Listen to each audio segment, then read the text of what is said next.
Assalamualaikum warahmatullahi wabarakatuh. Kembali lagi di channel Kandang Ilmu.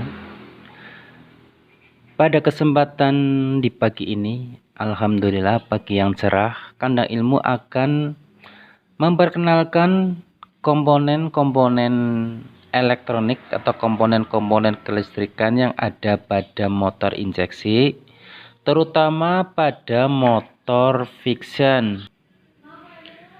Oke, ini sistem kelistrikan ya yang ada pada motor injeksi. Sebelum memperkenalkan komponen-komponen dan cara kerja komponen-komponen yang ada pada motor injeksi, saya akan memperkenalkan warna-warna kabel terlebih dahulu. Oke, kebetulan ini ada kabel bodi yang sudah saya buka ya, karena ini saya lagi perbaikan karena banyak sekali kabel yang putus di dalam ya. Saya akan memperkenalkan dasar-dasarnya saja. Oke, saya akan memperkenalkan untuk merah. Ini kabel merah, itu kabel dari aki ya. Ini akan menuju ke kontak, kemudian akan keluar melalui kabel beda warna, yaitu warnanya coklat. Jadi untuk motor DC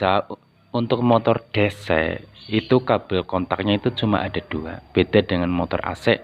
Itu motor AC itu biasanya kabel yang dari kontak itu ada 4 ya.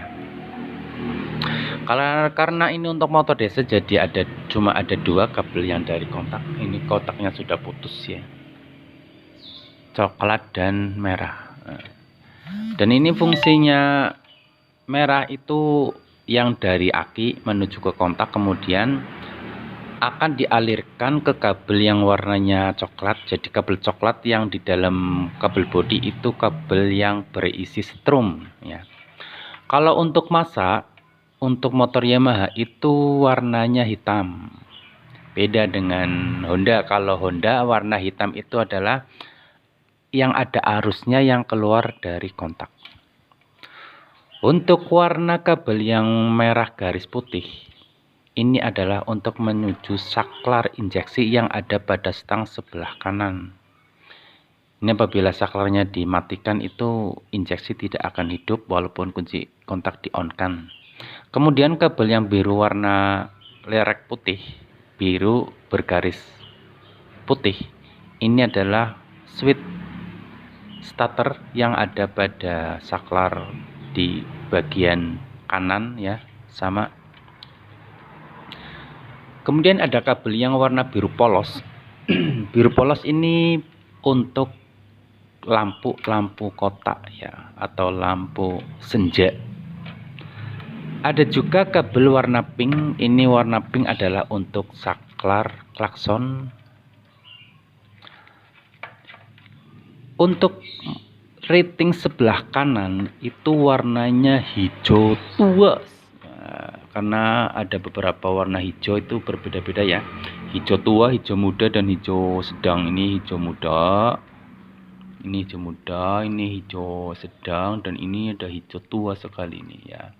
Ini untuk rating sebelah kanan.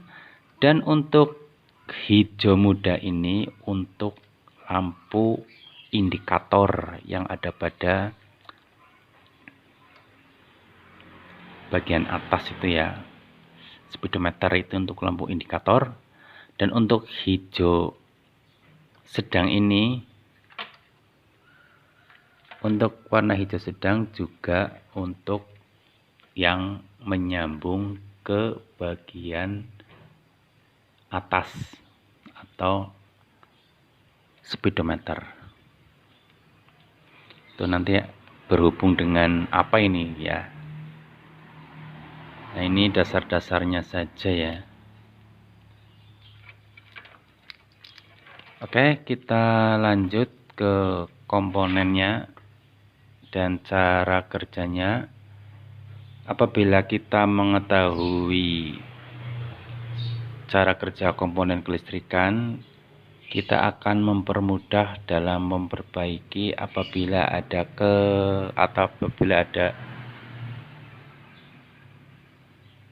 permasalahan dalam kelistrikan. Oke, kita berlanjut ke komponen-komponennya. Fungsi dari komponen-komponen yang ada pada motor injeksi ya, komponen-komponen elektronik. Ini ada beberapa komponen-komponen elektronik nih ya, 1, 2, 3, 4, 5, 6, 7, 8, 9 itu aki. 10 ada pada tank. Itu yang ada dalam tank itu adalah pompa injeksinya. Oke, satu persatu ini yang namanya regulator. Fungsinya adalah untuk pengisian setrum yang dari spool di bawah itu akan menuju ke kipro. Karena kelistrikan yang dari spool itu arusnya masih bolak-balik. Kemudian masuk ke regulator itu akan dibuat menjadi arus searah, baru mengisi ke dalam aki.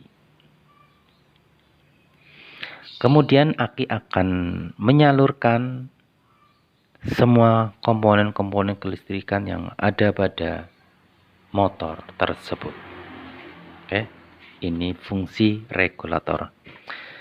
Kemudian fungsi dari ini apa ya? Oh, ini adalah kondensor ya, atau kapasitor. Ini berfungsi untuk menyimpan setrum. Ini namanya kapasitor untuk penyimpanan setrum. Jadi fungsinya apabila akinya soak atau sudah tidak bisa mengisi lagi, karena sistem injeksi atau sistem kelistrikan injeksi itu semuanya harus memakai aliran listrik. Jadi apabila akinya soak, otomatis motor ini tidak bisa jalan karena tidak bisa mengaliri setrum atau mengaliri listrik. Jadi karena ada kondensor atau kapasitor ini akan untuk sementara motor itu bisa berjalan lama, tapi jangan dipaksa kalau tidak ada akinya ya. Nanti akan memperusak komponen-komponen lainnya. Jadi fungsinya kapasitor ini untuk penyimpanan setrum, oke. Kemudian yang di tengah ini adalah sensor kemiringan. Sensor kemiringan ini fungsinya apabila motor miring lebih dari 60 derajat, otomatis ini akan mengirimkan sinyal ke dalam SU ini. Kemudian SU ini akan mematikan pompa injeksi yang ada pada tangki. Otomatis mesin akan mati karena tidak ada aliran gas menuju ruang bakar.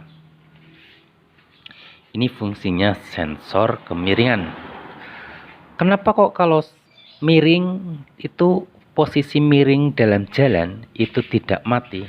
Itu beda lagi ya.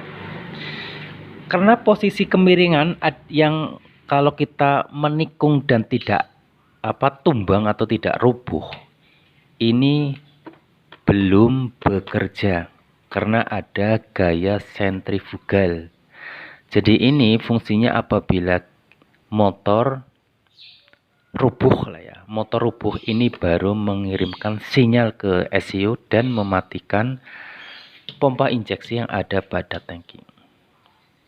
Jadi posisi miring, posisi jalan itu ini belum mengirimkan sinyal untuk mematikan pompa injeksi. Nah, ini adalah fungsi sensor kemiringan. Kemudian kita kembali pada berlanjut kembali. Kita berlanjut yang satunya ini adalah switch ya. Ini adalah switch starter. Fungsinya switch starter itu untuk memperbesar arus. bisa juga untuk memperbesar arus, mengkonekkan supaya starter itu jalan. Ini adalah switch starter ya. Itu nanti saya akan buatkan videonya lagi, cara mengecek komponen-komponen yang mati. Maka jangan lupa subscribe untuk mengetahui komponen-komponen yang mati itu ciri-cirinya bagaimana. Oke, sudah ya. Ini sudah, dan ini sudah. Kembali ke CDI. Ini adalah ECU CDI. Fungsinya ini banyak sekali. Ibaratnya itu otak semua pada komponen atau otak kelistrikan yang ada pada motor injeksi atau kelistrikan injeksi ini itu ada pada di ECU CDI. Ini kabelnya juga banyak sekali ini. Ini kabelnya itu menghubungkan dari yang tadi itu, yang di depan itu yang banyak sekali kabelnya itu semuanya itu masuk ke sini nih. Kabelnya itu masuk ke sini. Ya ada beberapa yang tidak masuk, itu yang berhubungan dengan sensor-sensor itu semuanya itu masuk ke sini. Oke. Terus berlanjut ke belakang. Ini di belakang ya, itu ada 3 komponen, 1, 2, 3. Ini yang bagian kanan sendiri ini adalah flasher ya, untuk fungsinya untuk berkedip-kedip. Jadi apabila saklar atau rating itu tidak berkedip-kedip, itu bisa juga kerusakan ada pada flasher. Itu flasher biasanya ada kabelnya ada 2. Oke, saya contohkan, copot atau dilepas. Nah ini ya. Nah ini flasher ya. Ini fungsinya untuk memperkedip-kedip rating. Jadi ratingnya atau tiba-tiba rating mati semua atau nyala terus atau tidak mau berkedip, itu biasanya ya kerusakan ada pada flasher. Terus yang di sebelahnya itu relay ya, itu relaynya itu sama saja. Ini relay.